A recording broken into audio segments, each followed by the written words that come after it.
శ్రీ అవధూత Kasinayana temple జ్యోతి క్షేత్రం అనమాట. Temple అయితే చాలా అంటే చాలా బాగుంది. నల్లమల్ల అడవుల్లో అయితే ఉంటుంది. చుట్టూ అడవులు మధ్యలో టెంపుల్ చాలా బాగుంది అసల.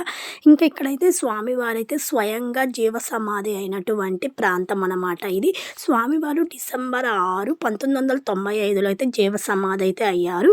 ఇంకా ఇక్కడైతే స్వామివారు జీవ సమాధి అయినటువంటి ప్రాంతంలో పాలరాయితో మొత్తం అయితే తయారు చేశారనమాట. అక్కడ మనం వాటర్‌తో కడుగుతాం కదా! అప్పుడైతే చుట్టుపక్కల అంతా వాటర్ అలానే తడిగానే ఉంటుంది గానీ, స్వామివారి మీద నీళ్లు పోసిన వెంటనే అయితే ఆరిపోతుంది. కొంచెం వేడిగా కూడా ఉంటుందనమాట. ఏ కాలంలో అయినా కానీ వేడిగా అయితే ఉంటుందంట.